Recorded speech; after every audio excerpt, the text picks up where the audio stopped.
বিশিষ্ট মুফাসসির কোরআন তরুণ বক্তা জনাব হযরত মাওলানা রফিউল ইসলাম রুমি সাহেব। নারে তাকবীর। আসসালামু আলাইকুম ওয়া রাহমাতুল্লাহি ওয়া বারাকাতুহু।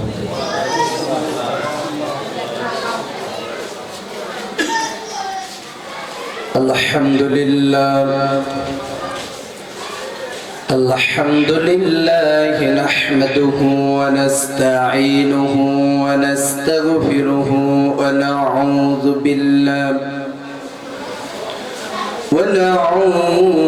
بالله من شرور أنفسنا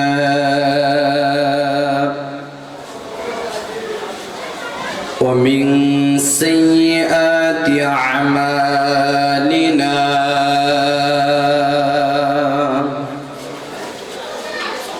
من يهده الله فلا مضل له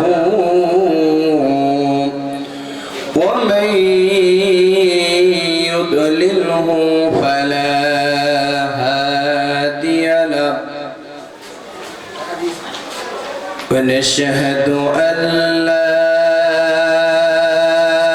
إله إلا الله وحده لا شريك له ونشهد أن سيدنا ومولانا محمدا عبد الله ورسوله أرسله بالحق بشيرا ونذيرا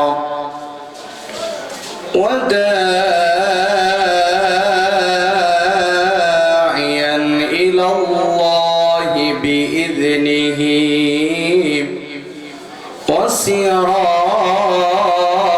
وسراجا منيرا. أما بعد فقد قال الله تبارك وتعالى في كلامه المجيد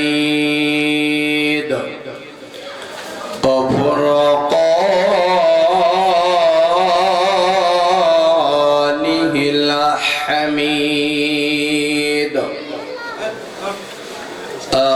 أعوذ بالله من الشيطان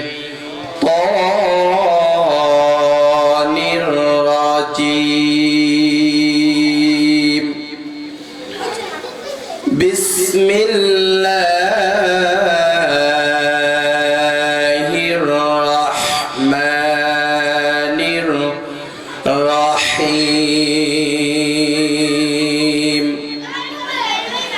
كنتم خير أمة أخرجت للناس تأمرون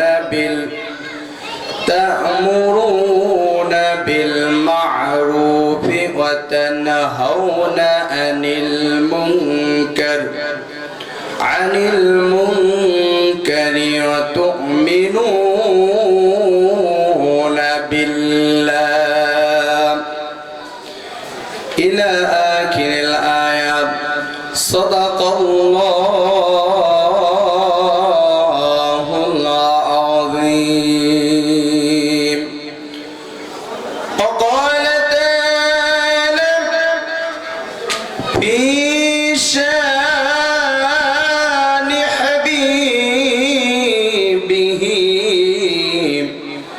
ومحبوبه ومعشوقه.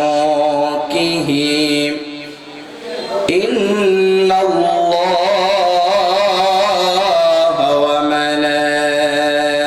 وملائكته يصلون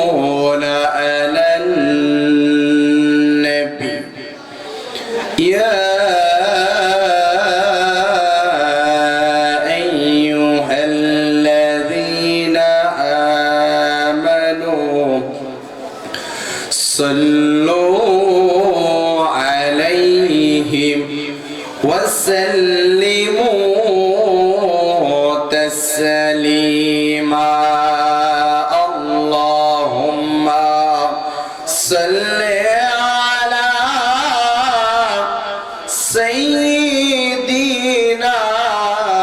مولانا محمد وعلى آل سيدنا محبت একটু জোরে সরে পড়ে আল্লাহুম্মা সাল্লি আলা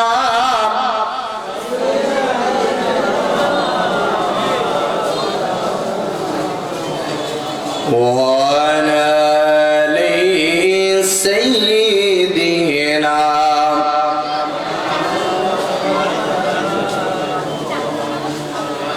क्या ছেড়ে এই জগৎ বুঝবে মনের বেদনা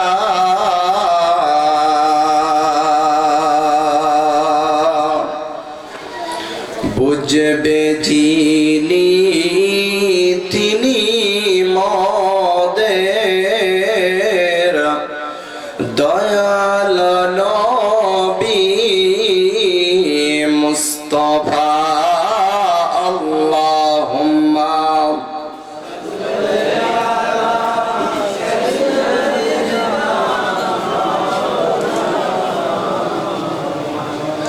وعلى آل سيدنا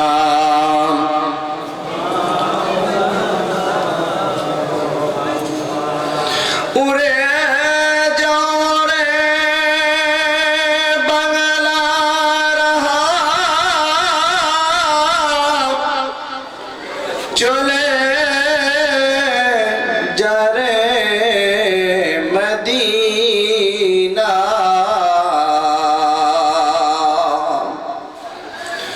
মোদের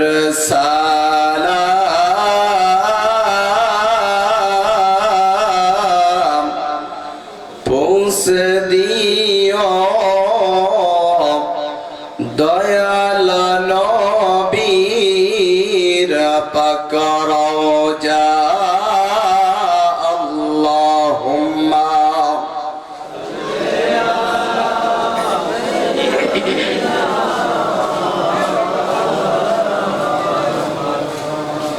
وعلى آل سيدنا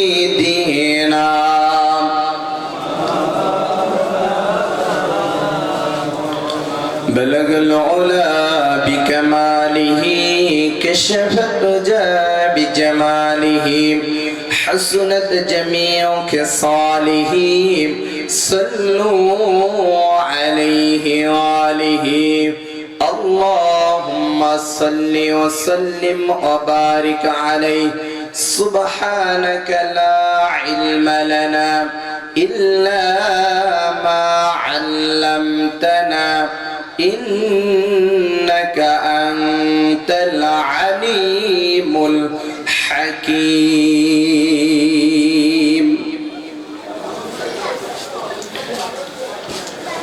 পিরোজপুর জেলার বটবাড়িয়া উপজেলা ঐতিহ্যবাহী সাফা বাজারে এমই মানব কল্যাণ ব্লাড ডোনেট সোসাইটি ও বাংলাদেশ হিজবুল্লাহ জমিয়াতে মুসলিহিন দানি সাফা শাখার উদ্যোগে আয়োজিত 11তম বার্ষিক তাফসীরুল কুরআন মাহফিলে মান্যবর সম্মানিত সভাপতি জনাব আলহাজ হযরত মাওলানা মুদাসসির হুসাইন তালুকদার মাদ্দাজিল্লাহুল আলিয়া বারাকাল্লাহু ফি হায়াতি আজকের মাহফিলের সম্মানিত প্রধান অতিথি পিরিজপুর 3 আসনের মাননীয় সংসদ সদস্য জনাব আলহাজ রুহুল আমিন দুলাল সাহেব, আজকের মাহফিলে সম্মানিত প্রধান তাফসীর কারক আমার সম্মানিত ওস্তাদ, আমার মাথার তাজ, হাজার হাজার আলেমের ওস্তাদ, বিশিষ্ট আলেমে দ্বীন, মিডিয়া ব্যক্তিত্ব, আন্তর্জাতিক খ্যাতি সম্পন্ন মুফাসসির কোরআন, সাভার কামিল মাদ্রাসার সম্মানিত অধ্যক্ষ, ঝালকাঠি এনএস কামিল মাদ্রাসার সাবেক অধ্যক্ষ জনাব আলহাজ হযরত মাওলানা আবু জাফর মোহাম্মদ সালেহ সতপুরি মাদ্দাজিল্লাহুল আলিয়া বারাকাল্লাহু ফি হায়াতি। পবিত্র এশার নামাজের পূর্বে দীর্ঘ সময় আলোচনা উপস্থাপন করেছেন আমার ওস্তাদ তুল্য ধানিসাফা কেন্দ্রীয় জামে মসজিদের সম্মানিত ইমাম ও খতিব জনাব হযরত মাওলানা হাফেজ মুস্তাফা কামাল বারাকাল্লাহু ফি হায়াতি। দিগার হযরত উলামায়ে কেরাম, মুরব্বিয়ানে আজম, যুবক ভাইরা, পর্দার আড়ালে বসে আছেন আমার সম্মানিতা মা এবং বোনেরা। বক্সের সাউন্ডটা একটু কমাই হালকা। আমরা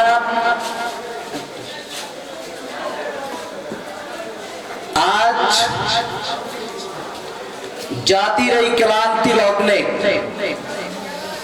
ইমানের অগ্নি পরীক্ষার মুহূর্তে, ফিতনা ফাসাদের জমানায় শত ব্যস্ততাকে পিছনে ফেলে কোরআনের মহব্বতে, আলেম ওলামার সুহবতে, ঐতিহ্যবাহী সাফা বাজারের এই পল্টন ময়দানে দানিসাফা ইউনিয়নের হাজার হাজার মানুষের মধ্য থেকে আমরা এখানে উপস্থিত হতে পেরেছি যে মহান রব আহকামুল হাকিমিন আল্লাহ সুবহানাহু ওয়া তাআলা আমাদেরকে এখানে আসার মহান সুযোগ করে দিয়েছেন। আমরা সেই মহান রবের শানে আমাদের অন্তরস্থল থেকে কালেমাত শুকর আদায় করব, চিল্লায়ে বলবো আলহামদুলিল্লাহ। এখানে আমরা যারা আছি সকলেই যদি পবিত্র জবান খুলে আল্লাহর শুকরিয়া আদায় করতাম, আমি বিশ্বাস করি, মনে করি যে আমাদের আওয়াজটা আরো বেশি হতো। কথা বলেন ঠিক কিনা? কিন্তু সেই রকমের আওয়াজ হয় নাই। আমরা দুনিয়ার কোন ব্যক্তি, দুনিয়ার কোন মানুষের প্রশংসা করি নাই, আমরা এমন একজনের প্রশংসা করেছি, তিনি আমাদের স্রষ্টা। কথা বলেন ঠিক কিনা? আরো জোরে বলেন ঠিক কিনা? আমাদের স্রষ্টা কে? আমাদের হায়াতের মালিক কে? আমাদের রেজেকের মালিক কে? আমাদের সুস্থ রাখার মালিক কে? আমাদের অভাবগ্রস্ত করে অভাব দেন কে? আবার অভাব পূরণ করে দেন কে? আল্লাহ। সেই আল্লাহর শানে প্রশংসা করতে আমাদের কি কোনো কষ্ট হওয়ার কথা? কথা বলেন, কোনো কষ্ট হওয়ার কথা? কষ্ট হবে কার? একমাত্র শয়তানের। কথা বলেন ঠিক কিনা? শয়তান তো ভালো কাজ পছন্দ করে না। এই বাজারে, এটা আমার অনেক পূর্বের একটা পরিচিত বাজার, মাঝে মাঝে আসি। আমার বন্ধু ডাক্তার TMA মোমেন, ওর কাছে মাঝে মাঝে আসি। এই বাজারে অসংখ্য মানুষ আসে, বর্তমানেও এই বাজারে অসংখ্য মানুষ আছে কিনা? অনেকে মাহফিলের নিয়াত করে বাজারে এসেছে কিন্তু ময়দানে আসে নাই। ময়দানে না আসার কারণ হলো ওনার একজন প্রকাশ্য বন্ধু বলি আমি, শত্রু না। যদি বন্ধু না হতো, শত্রু হতো, তাহলে ওই শত্রুকে শত্রুর সাথে মহাব্বত হয় না, বরং শত্রুতাই হয়। তাহলে ওই শত্রুর সাথে শত্রুতা করে ময়দানে আসতো, বাজারের মধ্যে থাকতো না। কথা বলেন ঠিক কিনা? তা আমি বলবো ওই ব্যক্তির শয়তান বন্ধু হয়ে ওকে বাজারের ভিতরে ঘুরায় আর কানে কানে পরামর্শ দেয় যে এখনো যাওয়ার দরকার নাই, এখন তো বিশেষ আলোচনা উপস্থাপন করতেছে, এর আলোচনা শুনে লাভ কি? এই যে প্রধান আলোচক, ওর আলোচনা শুনবি, যখন প্রধান আলোচক আলোচনায় উঠবে তখন বলবে এখনো যাওয়ার দরকার নাই, আখেরি মোনাজাতের সময় গেলেই হবে। এইভাবে প্রলোভন দিয়া, কুপরামর্শ দিয়া বাজারের মধ্যে ঘুরাইতেছে। কথা বল ঠিক কিনা? কিন্তু আমরা ওই শয়তানকে পিছনে ফেলি। আল্লাহ রাব্বুল আলামিনের হুকুম অনুযায়ী আজকে কোরআনের ময়দানে চলে এসেছি। একটাই উদ্দেশ্য হলো হেদায়েত। কথা বলেন ঠিক কিনা? এই হেদায়েতের জন্য কোরআনের ময়দানে যেই মালিক আমাদেরকে এনেছেন, ওই মালিকের শানে প্রশংসা করা দরকার আছে কিনা? কথা বলেন আছে কিনা? আরো জোরে চিল্লায় বলে আলহামদুলিল্লাহ, আরো জোরে বলে আলহামদুলিল্লাহ। বান্দা সবসময় প্রশংসা করবে কার? আল্লাহ। এই জমিনের মধ্যে আল্লাহ ভিন্ন অন্য কোন গায়রুল্লাহ, অন্য কোন ব্যক্তির প্রশংসা হতে পারে? আরো জোরে বলেন পারে কিনা? যে আওয়াজ দিচ্ছেন এতে আমি ধরে নিব মনে হয় পারে। আপনারা কি করেন নাকি? প্রশংসা হবে কার? আল্লাহ। দেখবেন আমাদের সমাজে অনেক সময় অনেক সভা সমাবেশ হয়, এখানে মঞ্চে উঠাইয়া উপস্থাপক বলে অমুক মিয়ার চরিত্র ফুলের মতো পবিত্র। কথা বলেন ঠিক কিনা? একেবারে ডাহা মিথ্যা কথা ছাড়া আর কিছুই না। কোন মানুষের চরিত্র ফুলের মতো পবিত্র নয়। এই পৃথিবীর মধ্যে একজন মানুষের চরিত্র ফুলের মতো পবিত্র, only one man in the world, তিনি হলেন জনাবে মুহাম্মদুর রাসূলুল্লাহ সাল্লাল্লাহু আলাইহি ওয়াসাল্লাম। কথা বলেন ঠিক কিনা? নবীর চরিত্রই ফুলের মতো পবিত্র, অথচ নেতা খাতা যেগুলো আছে এগুলার ওই মঞ্চে উপস্থাপক উঠায় বলে অমুক মেয়ের চরিত্র ফুলের মতো পবিত্র। যায় দেখবেন যেই নেতার কথা বলে ফুলের মতো পবিত্র, যায় দেখবেন ওটা চাল চোর। কথা বলেন ঠিক কিনা? যায় দেখবেন যে ও একটা জেনাকারী। কথা বলেন ঠিক কিনা? যায় দেখবেন যে ও কোটি কোটি টাকা ঋণ খেলাপি। যায় দেখবেন যে ও কোটি কোটি টাকা দুর্নীতি করে, তারপরে কয়েকটা দুর্নীতি দমন কমিশনের পক্ষ থেকে মামলা খেয়েছে। এই সব ব্যক্তির চরিত্র কোনোদিন ফুলের মতো পবিত্র হতে পারে না। কথা বলেন ঠিক কিনা? কথা বলেন ফুলের মতো পবিত্র হতে পারে? পারে না। এই ডাহা মিথ্যা কথা বলার দরকার আছে? কথা বলেন আছে? নাই। আমরা জেনে নিব, বুঝে নিব আমাদের যেই নবী, তার সার্টিফিকেট দিয়েছেন কে? কথা বলেন কে? আল্লাহ রাব্বুল আলামিন পবিত্র কালামে হাকিমের মধ্যে বলেন ওয়া ইন্নাকা লাআলা খুলুকিন আযীম, আপনি হলেন সর্বশ্রেষ্ঠ চরিত্রের অধিকারী। বলেন সুবহানাল্লাহ। তাহলে আমরা মানুষের চরিত্রের একটা বাটপারের চরিত্রের সার্টিফিকেট দিয়ে দিই অমুক মেয়ের চরিত্র ফুলের মতো পবিত্র। বলি না নাউজুবিল্লাহ। সম্মানিত উপস্থিতি, আমরা এই কাজটা আর ভবিষ্যতে করব? কথা বলেন করব? করব না। আমরা প্রশংসা করব আল্লাহ। আজকে আমরা এই ময়দানে উপস্থিত হয়েছি কোরআনের কথা শোনার জন্য। আমরা যারা আলোচক, তারা রিয়েল স্পিচ গুলো, রিয়েল কথাগুলো আপনাদের মাঝে উপস্থাপনের চেষ্টা করব এবং করবেন। কথা বলেন ঠিক কিনা? আমরা হেদায়েতের কথা শোনাবো, বরং হেদায়েত আমরা দিতে পারবো না। পারবো? আমরা কি পারবো? হেদায়েতের কথা শোনাতে পারবো। এখন মানুষ মাহফিলে যায় দুইটা উদ্দেশ্য নিয়ে। কয়টা উদ্দেশ্য? এক উদ্দেশ্য হলো যে বক্তার সুরটা কেমন, কানের শান্তি পাওয়া নেওয়ার জন্য। কিসের জন্য? কানের শান্তি নেওয়ার জন্য। আমি এটাকে বলি কানের ব্যায়াম করানোর জন্য। আর যারা প্রকৃতপক্ষে হেদায়েত চায় তারা কোরআনের সঠিক মেসেজগুলো পাওয়ার জন্য যায়। যারা এই নিয়ত করে যায় তাদের আল্লাহর পক্ষ থেকে হেদায়েত হয়ে যায়, হেদায়েত প্রাপ্ত হয় এবং তাদের কোনো ভয়, তাদের কোনো চিন্তা থাকে না। বলি না সুবহানাল্লাহ। আল্লাহ রাব্বুল আলামিন আমাদেরকে যে কোরআন দিয়েছেন,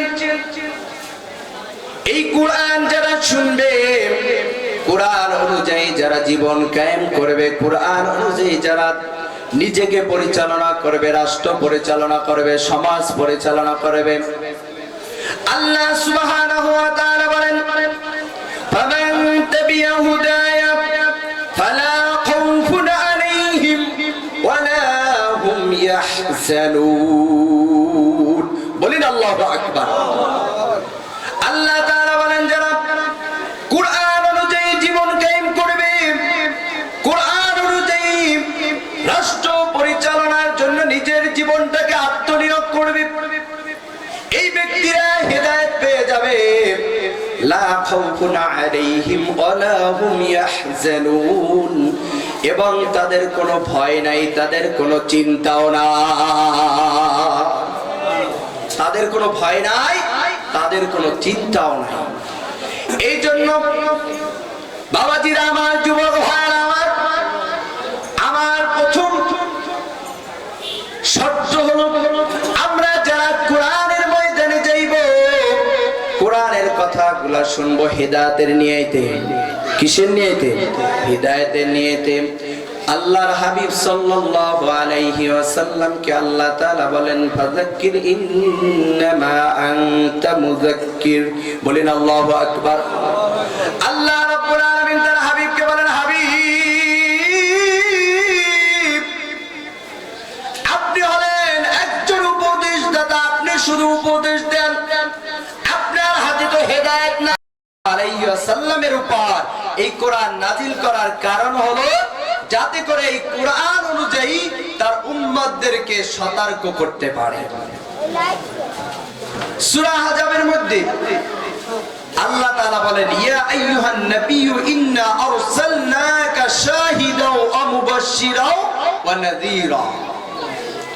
নবীকে ডেকে বললেন, হে নবী, ইন্না আরসালনাকা শাহিদা, হে নবী আমি আপনাকে প্রেরণ করেছি সাক্ষ্যকারী হিসাবে, আমি আপনাকে প্রেরণ করেছি সুসংবাদদাতা হিসাবে, আমি আপনাকে প্রেরণ করেছি।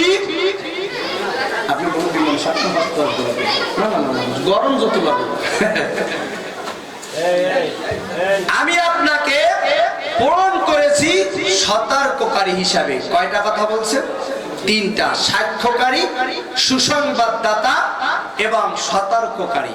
কোরআনের মধ্যে ভালো মন্দ, হক বাতিল সবকিছু ছিড়াইয়া দিয়েছেন না? যার উপরে কোরআন নাজিল করেছেন সেই মানুষটি ছিলেন একজন মানবতার মহান খাদেম। কথা বলেন ঠিক কিনা? তিনি শুধু মানুষের নবী হয়ে এই দুনিয়ায় আসেন নাই, আল্লাহ তাআলা 1,24,000-এর অধিক নবী রাসূল এই পৃথিবীর মধ্যে প্রেরণ করেছেন। কিন্তু এই নবীদেরকে আল্লাহ তাআলা এক একটা রাষ্ট্রে, এক একটা ভূখণ্ডে, যেমনি করে হযরত হুদ আলাইহিস সালাতু ওয়াস সালামকে একটা জাতির কাছে হযরতে সালেহ আলাইহিস সালাতু ওয়াস সালামকে একটা জাতির কাছে, হযরতে ইউনূস আলাইহিস সালাতু ওয়াস সালামকে একটা জাতির কাছে, হযরতে শুআয়ব আলাইহিস সালাতু ওয়াস সালামকে মাদয়ান নগরীর ভিতরে এইভাবে করে ভূখণ্ড, গোষ্ঠী, জাতি এরকমের নবী প্রেরণ করেছেন। কিন্তু আমাদের নবী, আপনার নবী মুহাম্মদুর রাসূলুল্লাহ সাল্লাল্লাহু আলাইহি ওয়াসাল্লামকে কোনো নির্দিষ্ট ভূখণ্ডের জন্য পাঠান নাই। কথা বলেন ঠিক কিনা? আল্লাহ রাব্বুল আলামিন বলেন, কুল ইয়া আইয়ুহান নাসু ইন্নী রাসূলুল্লাহি ইলাইকুম জামিআ। হে নবী, আপনি বলে দেন আমি আপনাকে প্রেরণ করেছি, পাঠিয়েছি সব কিছুর জন্য নবী হিসাবে। কথা বলেন ঠিক কিনা?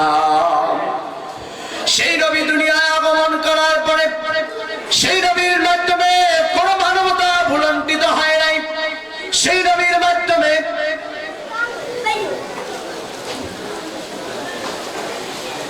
নারে তাকবীর, নারে তাকবীর। প্রধান মেহমানের আগমন, প্রধান মেহমানের আগমন, শুভেচ্ছা স্বাগতম। নারে তাকবীর, আল্লাহু আকবার। চাঁদপুর হুজুরের আগমন, শুভেচ্ছা স্বাগতম। চাঁদপুর হুজুরের আগমন, শুভেচ্ছা স্বাগতম।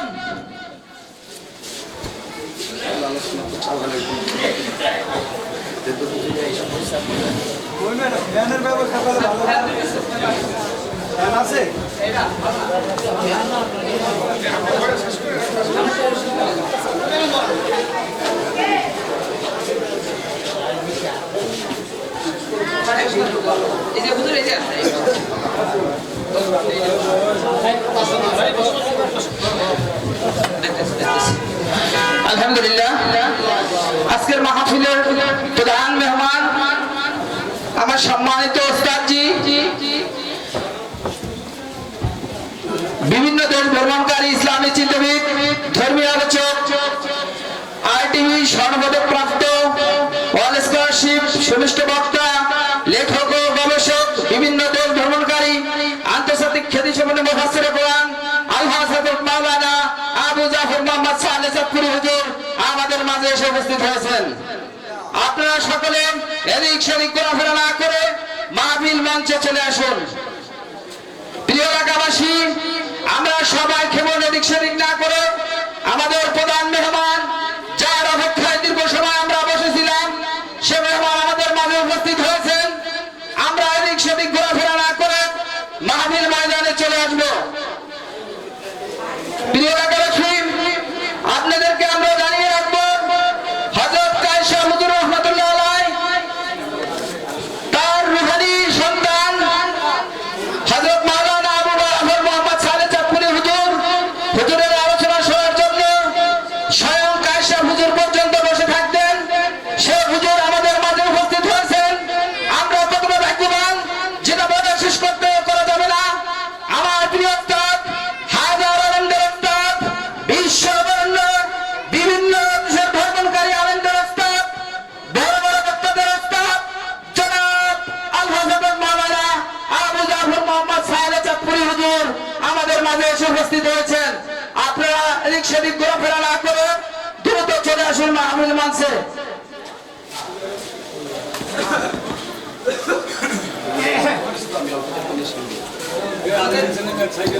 দ্বিতীয় বক্তা কিছু সময়ের ভিতরেই শেষ করে দিবেন, তার আলোচনা আমরা শুনি। সবাই একটু ধৈর্য ধারণ করুন। আরেকজন মানুষের উপকার করার জন্য একটু সামনে তার সাথে সাথে হাঁটে একটা জায়গায় যায়।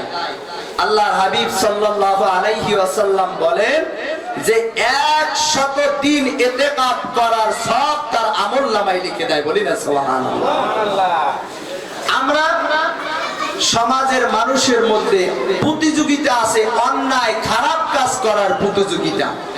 কিন্তু আল্লাহ তাআলা বলেন ওয়াতাআনু আলাল বিররি ওয়াত তাকওয়া, যে তোমরা ভালো কাজ এবং তাকওয়ার জন্য প্রতিযোগিতা করো। সেই রকমের প্রতিযোগিতা তো আমাদের সমাজে নাই, আছে? কথা বলেন আছে? কিন্তু খারাপ কাজের প্রতিযোগিতা আছে। আজকে যদি একজনে বলে এই জায়গায় হাডুডু খেলা হবে, জারি গান হবে, ঢাকা শহর থেকে বড় বড় নর্তকী এনে নাচ গান করা হবে, তখন দেখবেন যে সমাজের মধ্যে কোটিপতি হাজী সাহেবও টাকা দেওয়ার জন্য জন্য ওকে ফোন করে বাসায় আনবে। কথা বলেন ঠিক কিনা? কিন্তু ইমাম সাহেব যদি বলেন মসজিদে নামাজে যেতে এইখান থেকে রাস্তায় কয়েকটা ইট দিতে হবে, কিন্তু ওই ইমাম সাহেবের কথা শুনে না, এই রকমের মানুষ সমাজে আছে কিনা? কারণ ভালো কাজের জন্য প্রতিযোগিতা হয় না, খারাপ কাজের জন্য প্রতিযোগিতা হয়। তো আল্লাহ তাআলা আমাদেরকে যে শ্রেষ্ঠ মানুষ হিসেবে এই দুনিয়ায় প্রেরণ করেছেন, আমাদের কাজ হলো আমরা মানুষের কল্যাণে আমাদের নিজের জীবনকে আত্মনিয়োগ করব। আল্লাহর হাবিব সাল্লাল্লাহু আলাইহি ওয়াসাল্লাম তিনি মানুষের কল্যাণে কাজ করে গিয়েছেন। এর ফজিলত এত বেশি, আমার তো অনেক আলোচনা সময়ের অনেক প্রয়োজন ছিল, কিন্তু সেই বিষয়ে কথা বলতে পারলাম না। আমার ওস্তাদজি আমার মাথার তাজ চলে এসেছেন, তাদের দোয়ার বরকতে, তাদের দোয়ার ওসিলায় আল্লাহ তাআলা আপনাদের সামনে এই যে অল্প সময় কথা বলার যে সুযোগ করে দিয়েছেন, এটা দোয়া ছাড়া হয় না। হয়েছে? হয় নাই। আমি মনে করি আমার পিতামাতা আমার ওস্তাদদের দোয়ার কারণেই এখানে কথা বলেছি। তো যতটুকু কথা বলেছি আপনারা কষ্ট পেয়েছেন।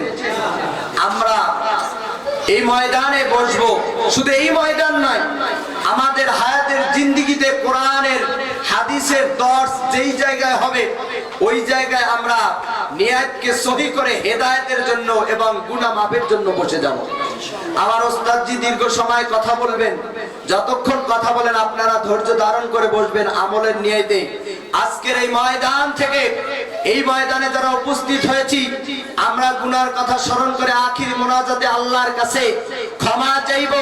আল্লাহ রাব্বুল আলামিন যেমনি মূসা আলাইহিস সালাতু ওয়াস সালামের জামানায় বৃষ্টির একজন অপরাধীর কারণে, বৃষ্টি না দেওয়ার কারণে ওই অপরাধী ময়দান থেকে উঠে যাওয়ার জন্য যে আল্লাহ বলেছিলেন, কিন্তু ওই অপরাধী আল্লাহকে ভয় করে আল্লাহর কাছে ক্ষমা চেয়ে বৃষ্টির ব্যবস্থা হয়েছে। আল্লাহ ওই ব্যক্তিকে যেইভাবে ক্ষমা করে দিয়েছেন, আজকে এই ময়দানে আমরা গুনার কথা স্মরণ করে তওবা করে আল্লাহর কাছে এইভাবে আমরা দোয়া চাইব যে আল্লাহ তাআলা যেন এই ময়দানে বসে আমাদের পিছনের গুনাহগুলো মাফ করে আমাদের মুত্তাকি পরহেজগারিতা অর্জন করার তৌফিক দান করে বলে আমিন।